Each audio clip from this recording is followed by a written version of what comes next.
Hello everyone, and welcome to a cold, rainy day in the Cascade Mountains.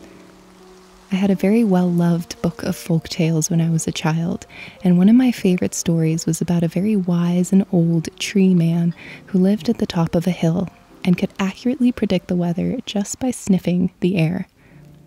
I always thought it was a funny idea, and yet now that I've been here for over 2 years, I can say that I understand. There's a very definite shift in the scent of this environment when the seasons change.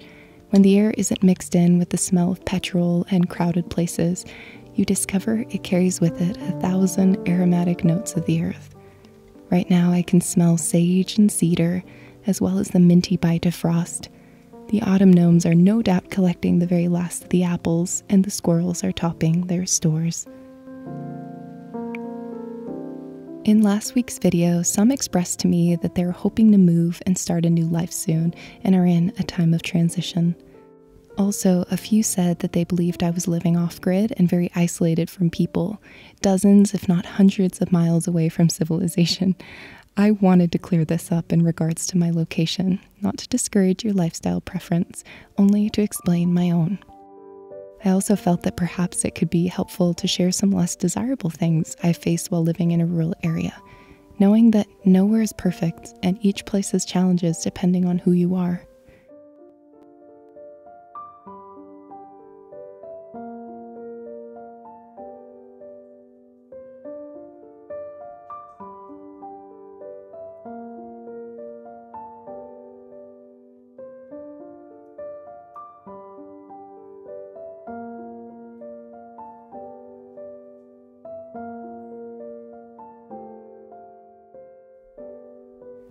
So, due to respecting the privacy of my neighbors, I do not show their homes, but I can assure you they are there.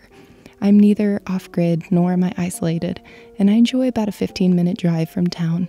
Hundreds of people live similarly in this area. I prefer things that way, and I will explain why. In relation, one of the biggest challenges I face living here is social connection. When I lived in the city, it was easier for me to meet people within my age group and that share my interests. This isn't always as facilitated in the countryside for the simple fact that there simply are less people.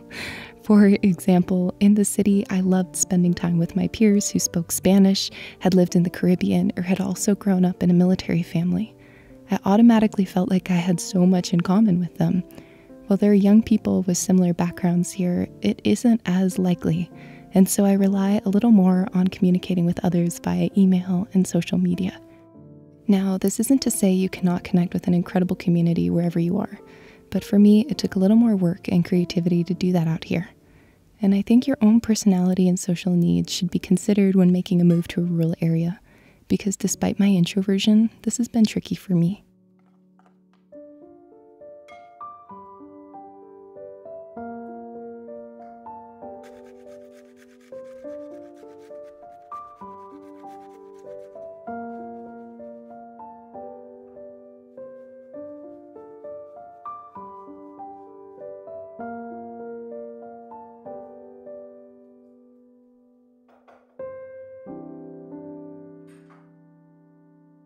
That is one of the reasons I enjoy living close to town.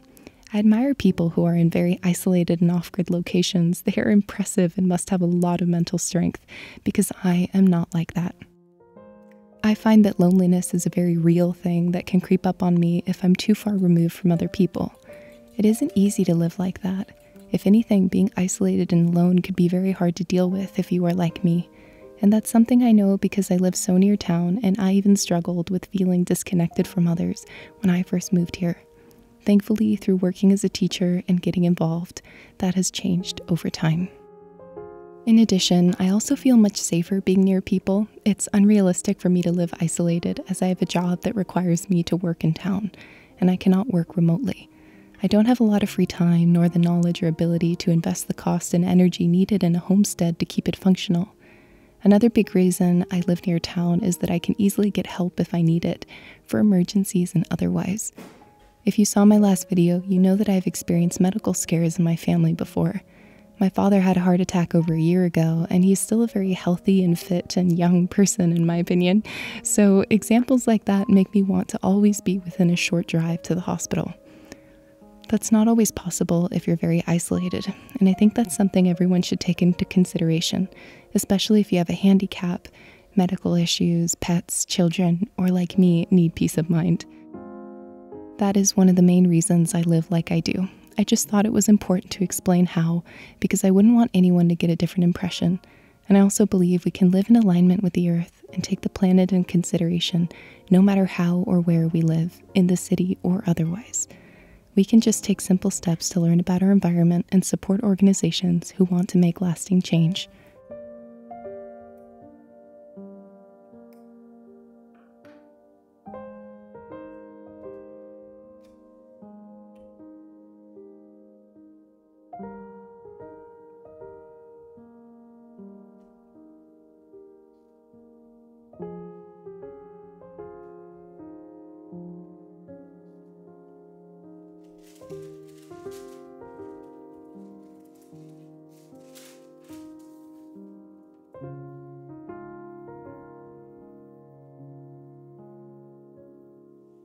I've always thought a great thing to do when considering a move is, if feasible, to find a small rental in your location of interest, do seasonal work, and experience what it's like to live there throughout the year before committing to a completely new environment.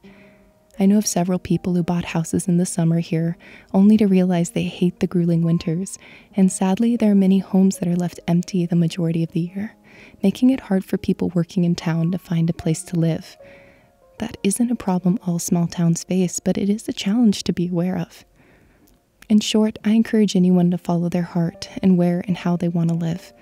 But there's rarely a need to rush into things. I planned my move for a long time before I actually left the city, and I think I could have planned some more.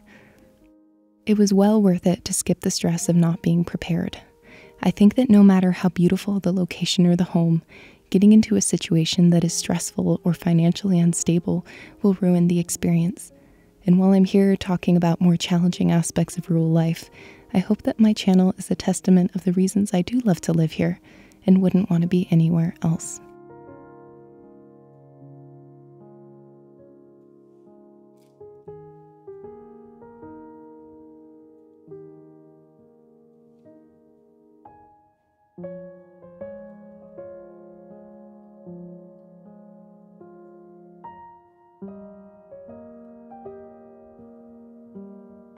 Anyway, I hope this video gave you some things to consider if you've ever thought about living rural. This is only speaking from my limited perspective. I think there are pros and cons to wherever and however you live, and it's important to recognize every side of it and choose to love the life you have anyway. I have chosen to love mine, and I wish you the very best on your journey this year. Take care, and I will see you next week.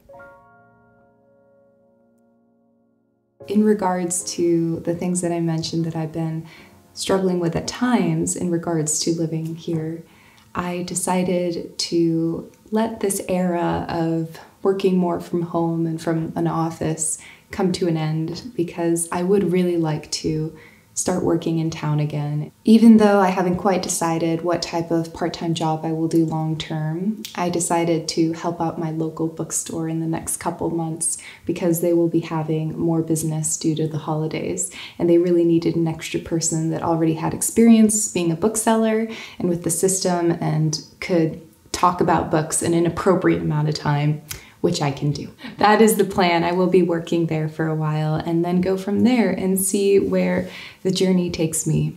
I really enjoyed working from home. I know a lot of people have been working from home for the first time in their lives since the world changed. And I think there are many positives to it that I really enjoy. And that's why I want to still keep working from home at least a little bit. But I do miss people and connecting with new people and seeing my friends more often, and it just seemed like the right course of action to take. It has been a wonderful and fruitful journey of learning a lot about myself and finding creative ways to resolve things that I miss about the city. And it's been wonderful, and I've met so many incredible people, and I hope to meet many more. Anyway, I wish you all well. I will keep you in the know of what I'm up to. I have some very exciting possibilities on the horizon, and I am very excited to share it with you, but until things are set in stone, I don't feel like I can. So I'm very excited for the future. Because I will be taking some part-time work, I decided to close down my Etsy shop at the end of November because I wasn't sure I'd be able to keep up with it in December while working and doing everything else. So it felt right to pull back a little bit and be able to keep making videos, of course, but ease the workload a little bit, which has grown a lot this year, and it has been too much at times, to be honest. I'm looking forward to being a bookseller for a while and seeing where that takes me and revisiting that job, because that is something I really loved to do when I got out of university. I hope you all have a wonderful day, and I will see you next week.